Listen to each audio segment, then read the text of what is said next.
हमारे देश में ऐसी बहुत सी कहानियां और किस्से हैं जो लोगों के सामने नहीं आ पाते क्योंकि उन्हें कोई जरिया नहीं मिल पाता जिससे उनकी दर्दनाक कहानी दुनिया के सामने आ सके और दुनिया उनकी कहानी से रूबरू हो सके।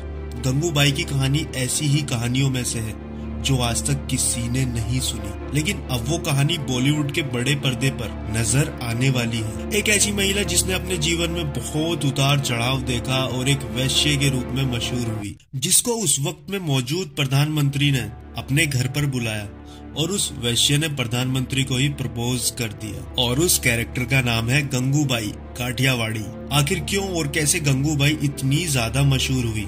आखिर क्यों गंगूबाई को प्रधानमंत्री ने अपने घर बुलाया? और ऐसा क्या हुआ कि एक प्रोस्टिट्यूट होते हुए भी गंगूबाई को मौजूदा प्रधानमंत्री को प्रपोज करना पड़ा? जानेंगे हम आज की इस मजेदार वीडियो में। हेलो दोस्तों, मेरा नाम है फिरोज और आप देख रहे हैं फैक्ट्स विद फिरोज। दोस्तों वीडियो को कर दो लाइक, चैनल को कर दो सब्सक्राइब। अरे भाई समझ के बोल रहा हूँ यार, बुरा लगता है भाई, आप लोग भी जानते हो यार। कर दो भाई। तो चलिए शुरू करते हैं। गंगूबाई का जन्म 1939 में हुआ था। उनका रियल नेम गंगा हरजीवन दास था, जो गुजरात के काठियावाड़ में रहती थी। गंगूबाई का परिवार बहुत ही संपन्न परिवार था, लेकिन गंगा के सपने कुछ और ही थे। जाने माने राइटर और जर्नलिस्ट एस हुसैन जैदी की book mafia queen of Mumbai के मुताबिक गुजरात की रहने वाली भोली भाली 16 साल की लड़की जो अपने से ज्यादा उम्र के लड़के से प्यार में पागल हो जाती है, घर वालों के खिलाफ जाकर शादी कर लेती है। ये सारी बातें गंगूबाई के जीवन की है। गंगूबाई जो पहले गंगा हरजीवन दास के नाम से जानी जाती थी, उनका परिवार बहुत ही धनी था। उनके पापा की एक दुकान थी और उनके पापा ने एक नया अकाउंटेंट रखा था। वो अकाउंटेंट बॉम्बे शहर में नौकरी कर चुका था और उस अकाउंटेंट का नाम रमणीक लाल था। गंगा पढ़ाई में काफी होशियार थी और उनको फिल्में देखना काफी ज्यादा पसंद था और आगे चलकर वो एक बॉलीवुड में एक्टर बनना चाहती थी। और बचपन से ही उनके सर पर बॉम्बे जाने का भूत सवार था। फिल्मों से इंस्पायर होकर वो कैसे भी बॉम्बे जाना चाहती थी और वो अपना ये सपना पूरा करना चाहती थी। और जैसे ही उनको ये पता चला कि उनके पिताजी ने एक नया अकाउंटेंट रखा है और वो बॉम्बे भी रह चुका है, तो उनके मन में रमणीक लाल से फ्रेंडशिप करने का थॉट आया। उसने अपने पापा के नए अकाउंटेंट से दोस्ती कर ली और वक्त के साथ साथ ये दोस्ती प्यार में बदल गई।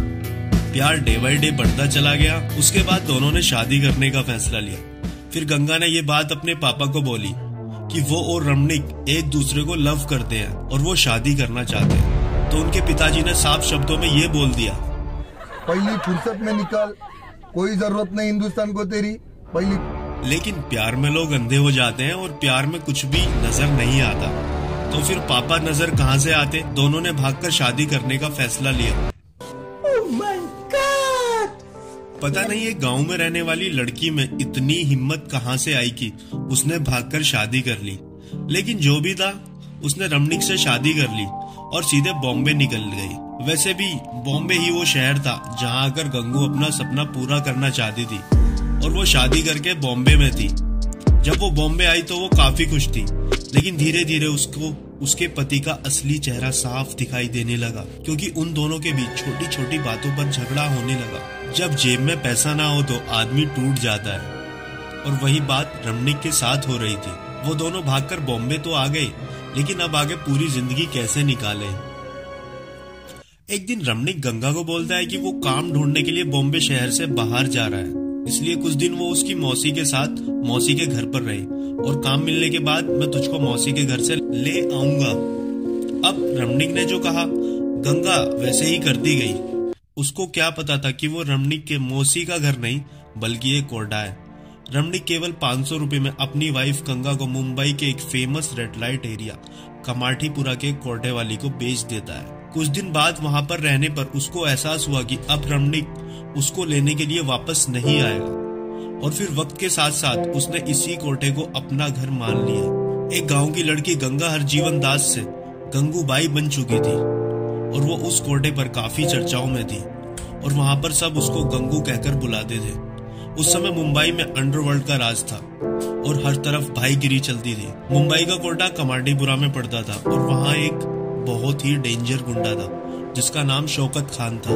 और उसको जब पता चला कि कोटे पर एक नई लड़की आई है और वो काफी सुंदर है, तो अगले दिन वो कोटे पर पहुंचकर गंगा को घसीटते हुए उसकी मर्जी के बिना सेक्सुअल असॉल्ट करता है और उससे मार पिटाई भी करता है। उसके बाद बिना पैसे दिए चला जाता है।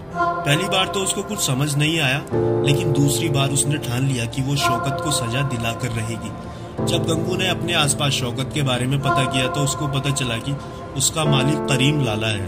गंगू ने करीम लाला के अड्डे पर पहुंचकर न्याय की गुहार की। पहली बार किसी औरत ने करीम लाला से बिना डरे बेखौफ होकर न्याय की बात की। करीम लाला ने गंगू से वादा किया कि अगली बार जब भी शौकत आए मुझे बताना, मैं उसका इलाज कर दूंगा। इस आश्वासन पर गंगा ने करीम लाला के हाथ में एक धागा बांधकर उसको अपना भाई मान लिया। फिर क्या था, अगली बार शौकत जब कोर्टे पर पहुंचा तो ये खबर करीम लाला तक पहुंच गई। करीम लाला ने शौकत को इतना मारा कि उसको मार मार कर अधमरा कर दिया।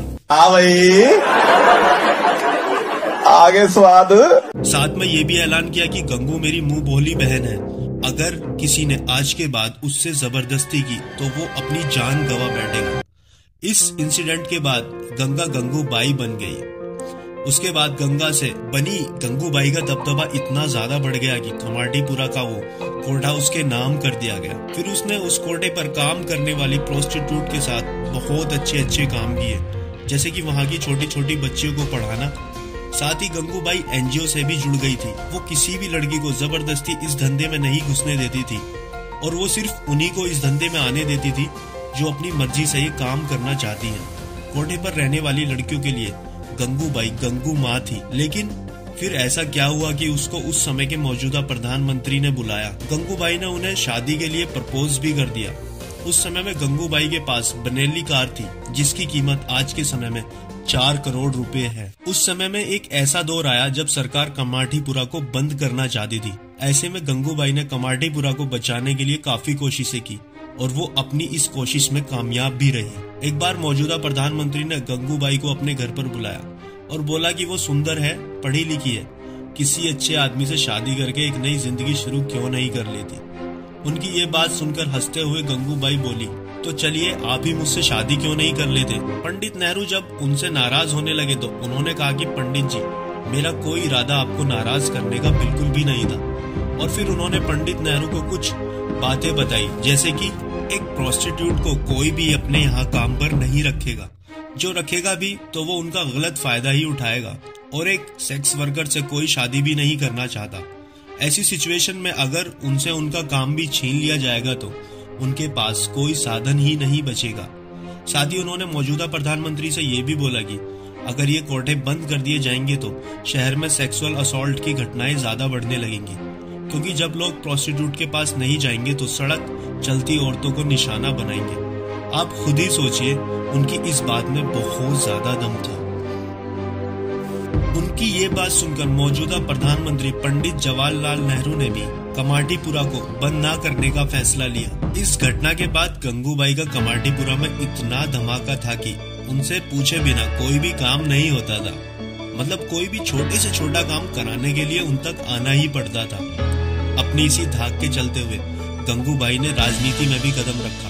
उनका भाषण सुनने के लिए पूरा आजाद मैदान भर गया था। उनका भाषण दमदार था। 1916 के सभी अखबारों के फ्रंट पेज पर उनके भाषण का कवरेज था और उनके इस भाषण से पूरा मुंबई थर्रा गया था।